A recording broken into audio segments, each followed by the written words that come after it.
Welcome back to Reading Bear. Today, we will take a look at some new malicious compliance stories. And if you enjoyed my content, please don't forget to subscribe to my channel and post some bear emojis in the comments. Let's go! The first one is titled, Truck Driving. I used to drive for the 5th largest trucking company in America at the time. They had all sorts of problems, trucks that always broke down, directions that were never right. This is before commercial routes could be programmed on GPS. I once had to ask a driver from another company for directions to one of my own company's yards. Now they've got a new CEO and I hope things have been fixed. I always meant to send them a letter, but I never did. I arrived to pick up a trailer, hooked up, did my mandatory inspection, and found that the trailer had a flat tire. The tire was just hanging off the rim but otherwise appeared to have no damage. I got on my Qualcomm, a satellite communication system, and I sent in one of the message templates to dispatch, message 157. 5:01 p.m. Friday. Repairs required, flat tire. At 5:01 p.m. I had the weekend dispatcher. I sat around for quite some time waiting for a reply. When no reply came, I repeated the message. When I still got no reply, I messaged dispatch directly asking if my messages got through and when repairs were coming. Finally, I got a reply. 159 dispatch, we need to know the tire size. While I'm a professional driver, licensed to drive in over 150 countries, I'm embarrassed to say, I never had the need to buy a tire before, and didn't know which of the many things written on the tire contained the information they needed. So in message 160 to dispatch I relayed every single thing written on the tire to them. 161 dispatch, the fleet uses a universal tire size .162 truck to dispatch, then why did you ask me? Several hours passed and there were no further messages and no one came to conduct repairs. Finally, I called them on the phone, they said someone would be there shortly. After several more hours came and went, I called again and they said to stop calling because I was tying up the line and bothering them. Oh, that upset me. So I disconnected my Kenworthless 500 from the trailer, parked out of the way, and started reading a book I had. Friday night passed. Saturday passed. Sunday passed. Monday morning, at 9:01 a.m., when the regular 9 to 5 weekday dispatcher came back on duty, my cell phone began ringing off the hook. Why haven't you rolled? You've been idle for over 60 hours. Oh, I was ready for this. Well sir, if you look at message 157 you'll see that I called in for a repair. I heard the beeping of the computer as he pulled up the message menu and saw the repair request. You were supposed to send in the tire size. Well sir, if you look at messages 160 and 161 you'll see I did send in the tire size. And after I did that I was told the entire fleet only uses one type of tire. Quote ... Burr burr burr. Well. Why didn't ask him what the hold-up was? Well sir, if you look at messages 163 and 164 you'll see I did ask him what the hold-up was. The guy was stammering and stuttering at this point. Why didn't you use the phone and call dispatch directly? Well sir, if you check the call logs you'll see that I did call dispatch, twice. You did? Yes. And what did they say? In my sweetest smart voice I said, they told me not to call them anymore because I was bothering them. Do you mean to tell me you've sat idle for 60 hours because of a STINKIN tire? Apologetically I said, dispatch told me to wait sir. He was out of breath. Don't move, someone will be there in 20 minutes. 19 minutes later a guy showed up, laughing his butt off when he pulled up because apparently the dispatcher had vented to him the entire trip there. The repair guy had a tire and a number of pieces of equipment with him in his pickup truck. He looked at the tire, informed me that the tire had no damage, but had merely lost pressure to the point where it had come loose from the rim. All that needed to be done was for it to be put back on the rim and repressurized. Since the tire was hanging there, a huge gap between the tire and the rim, I asked him how one could possibly reinflate it.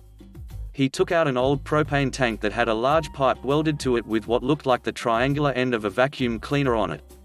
He shoved the triangular piece into the gap between the rim and the tire, and opened this large handle valve that was on the pipe. The entire contents of the tank shot into the gap all at once, the pressure popped the tire back in place, onto the rim. He then used an air compressor to finish reinflating the tire to full pressure, had me sign something, then went on his way. I used a message template to tell dispatch I was hooked up to the trailer and beginning departure. I also direct message dispatch saying something like "thank you for getting the repairs arranged." I got a direct message back that simply said, "Aha." That weekend dispatcher was immediately fired. The next one is titled, "Boss Tries to Fire Me." I end up with 2 weeks paid vacation and she loses her job. So this happened several years ago at a company that I worked for. I was hired into a position there and worked for a woman we shall call Carol. She was the worst manager I'd ever worked for.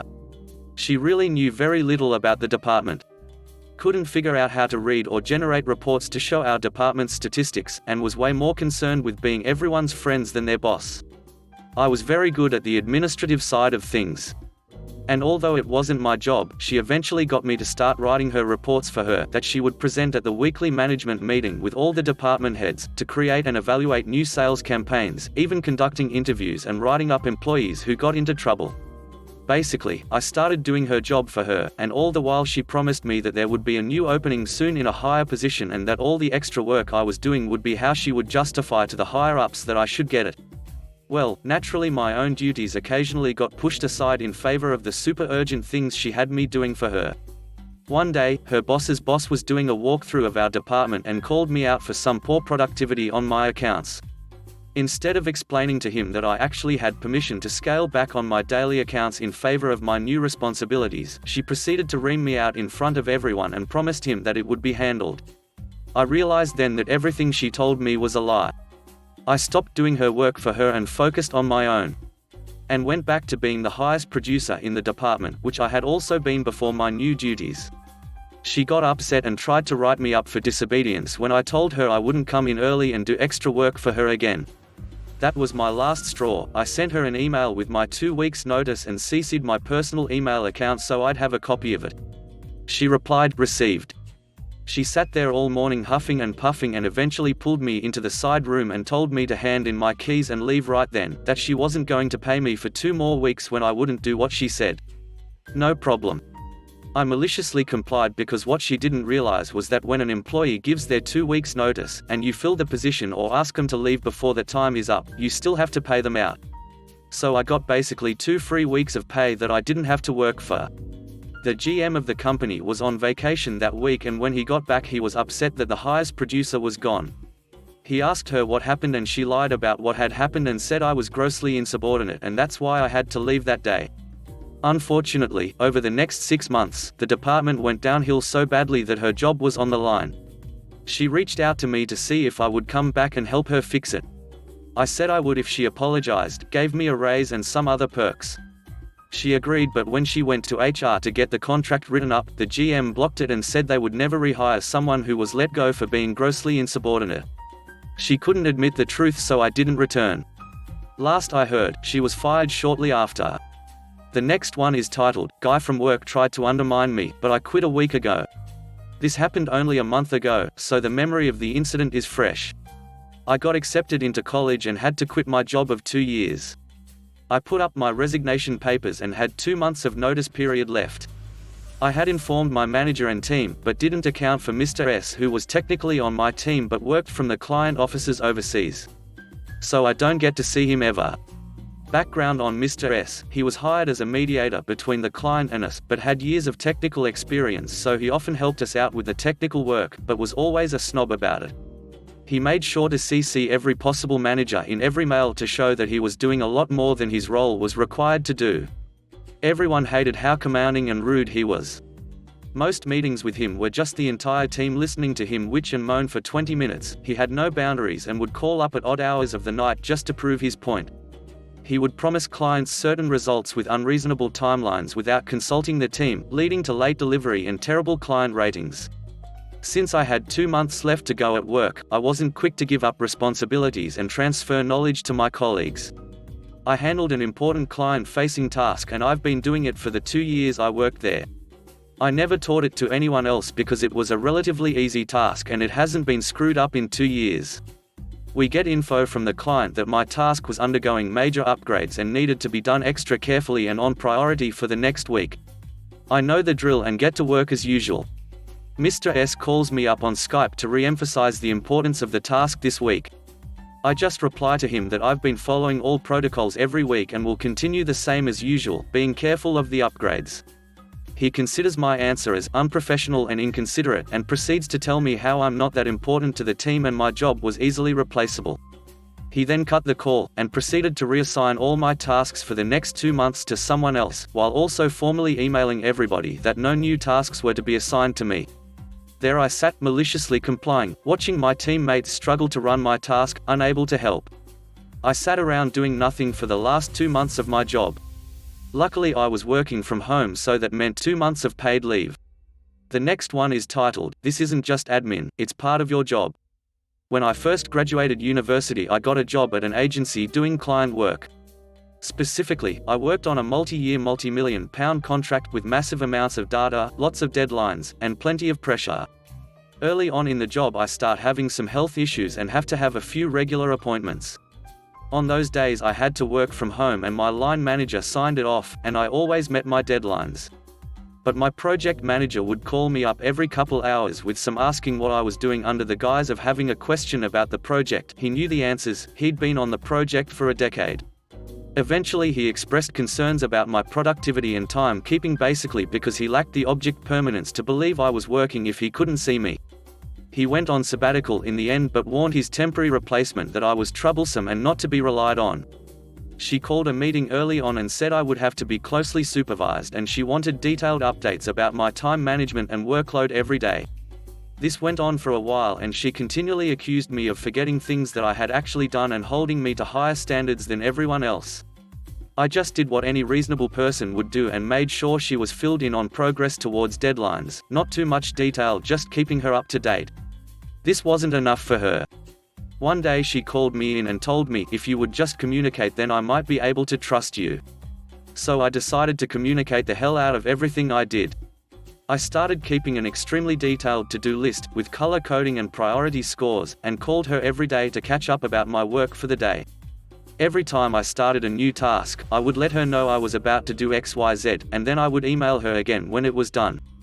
We had to keep timesheets that charged time to different client projects. My time as a junior was worth a certain amount to the company, and any time I spent on project-related work was charged at an hourly rate. But admin work was not chargeable to a particular client and came from a central company fund.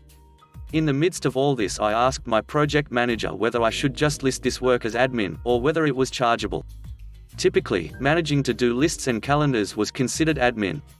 She said it was disrespectful of me to consider working with her as admin and that I should charge it to the project. The catch is, all this was taking me hours.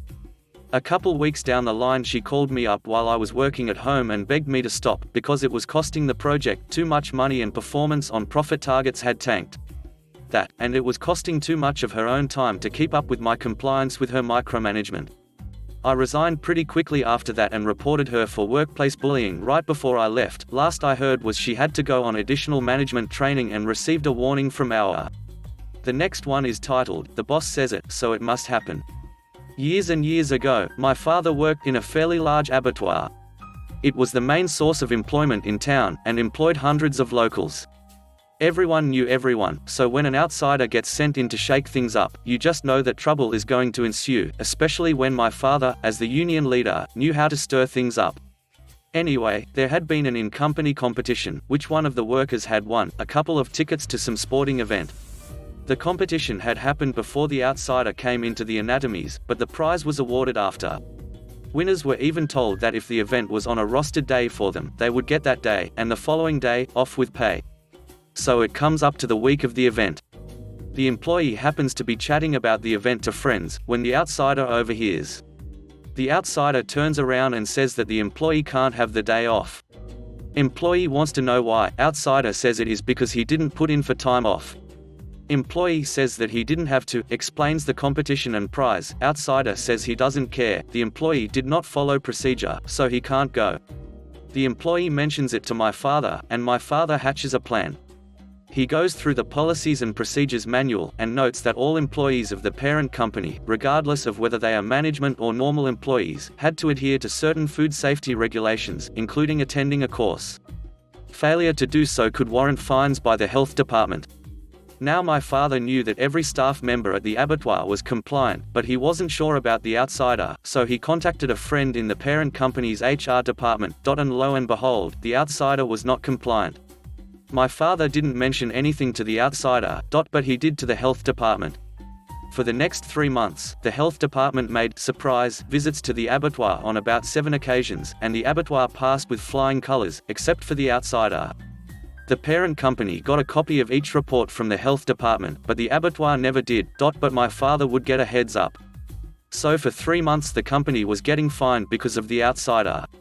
The company bosses came to the abattoir for a meeting with the manager, outsider, my father, and a couple of other essential personnel. They covered everything, and then went into the fines. For someone who was so heavy on procedure and policies, the outsider had nothing to say. And then my father brought up the competition, and the outsider started to go on about policies. Company management had heard enough, and promptly transferred the outsider to another division, and gave the employee a bonus for not being able to use the prize. The next one is titled, All Candy is Delicious. Backstory: I'm really close with my neighbors as we live in apartments with assistants and have access to staff 24/7. Most of us live normal lives, we just need some extra help in our day-to-day lives. Ages range from 20 to 60, both male and female. Like me, female 35 years old. We are offered coffee every day, sandwiches at 6 and dinners on weekends, and have a common room, dining room and a huge TV and comfy couches. But of course there are rules to hanging out there. No alcohol, smoking, the volume on a reasonable level, etc. We hang out a lot. Some are my closest friends and some I don't really like, but we're all friendly with each other. Borrow sugar from each other and the like. One of the neighbors is John. The most stubborn person I've ever met, and a rule follower to the teeth. That was made when he moved in 5 years ago. Anything new he flat out refuses, and he doesn't listen to anyone, not even the staff. He's annoying to everyone. But he loves food, especially sweet stuff, candy, cake, pie, cookies, ice cream. Here he happily breaks rules by taking more than the allotted cookies and begging to get a neighbors if they don't eat them quickly enough. One day I had bought the jellybean game where 50% is disgusting, and I was showing them to my friends in the common room. We ate the good ones after carefully making sure by smelling and talking tiny bites to be safe. John came over, interrupting our conversation, and asked. I said no, he wouldn't like these. All candy is good. And he asked again and stared us down. He wouldn't leave without candy. You all know what happens next. I gave him a handful and he sat down at another table with his coffee, cookies and jelly beans. He ate a few before he got a bad one. He struggled, a bit confused of why a candy tasted like rotten fish or skunk or dirty socks. But all candy was good and he could not admit he had been wrong. He had to eat them all even after I explained the game. He's stubborn. After 5 minutes of us begging him to throw them away, he agreed to save them for later and put them in his pocket. The next one is titled, Just Make the Price What It Says on the Box. I work at a retail store that is a franchise. The owner is a piece of work. To give you an idea, they openly boast about all the nice things they have and all the vacations they took, and aren't shy about how this business is a ploy to line their pockets further. They make us compete for our hours by our sales while paying a measly wage and being stingy with how much they let us work. Also refuses to work with your schedule if you have a second job. New hires usually don't stick around because they can't compete with the people who already work 30 hours and naturally have higher sales. The only reason I'm in the position I'm in is because everyone else who worked here quit at once 2 months into my employment because our boss can be so grating. Also, whatever they say is law. I got reprimanded when I started for cleaning the glass because we have a rule that's all work stops when there's customers in the store, but also got told to clean the glass while there were customers in the store, so I wasn't just standing around. It's a lot to deal with sometimes, but I don't mind kissing butt until I find a better job. Which I have. For a while I was the only one that did the pricing. I liked it that way because I know I did it right. I scan the item, make sure the price is correct, and if it's not I change the price in the computer so it rings up correctly and put a new label on it. One day after we had hired like 4 new people, I noticed a bunch of price labels were weird. My boss likes prices that end in 0.00 or 5.00, for example, 30.00 or 75.00. There were prices ending in 2.00 and 7.00, and I knew that wasn't right, so I called the boss and tried to explain the situation. I guarantee they didn't even listen to my explanation because they told me like 3 times, just change it in the system to the price it says on the box, whatever's on the box is right. I knew it wasn't. but I was told to make the items the price that was on their boxes. Our store has roughly 25 sections that each have around 30 to 70 items each. I got through 2.5 sections that shift. The next day my boss is waiting for me with a folder. I got a 20-minute lecture on how to determine the price of an item and how to change it. When I told them I knew already, and that I wasn't the ones that priced them incorrectly, they accused me of trying to push the blame for doing it wrong on someone else. Opening parenthesis ... What? Yeah, I kind of got the short end of the stick in the situation. But there was something deeply satisfying about knowing they had to go through and fix 150 items they instructed me to price wrong. The last one is titled, No Outside Drinks in the Cinema. I worked a month at a cinema, and here's a story of malicious compliance by a customer. The cinema I worked at had a no outside food and drinks allowed in the theater rule. This was to boost sales of the food and drinks sold in the cinema. The workers, would usually let people in anyway if they brought snacks or whatnot, as the snacks and drinks inside were ridiculously priced and the manager was cool as well. The only time this rule was actually strictly enforced was when the general manager, GM, made his rounds fortnightly. In this case there was a storeroom where we would keep the customers' stuff and give it back when they left. This one time a guy around late teens comes in with his kid brother with a 2L bottle of Coke in his hand. The GM was unfortunately there that day and was staring right at me, so I had to ask the guys to leave it behind. They said okay. Cue malicious compliance. The rules stated that outside food and drinks couldn't be taken into the theater where the movie played, not the facility itself. Dude comes out with his brother in 15 minutes and asks for the drink. I take it out, they each take a sip, give it back, and go back inside. They did this every 10 to 15 minutes and disturbed the other patrons and interrupted my work. I was happy to comply, and after they did this about 4 to 5 times the GM told me to just give them the bottle when they came out next, and I did. Honestly, one of my favorite moments of working there. Thanks for listening.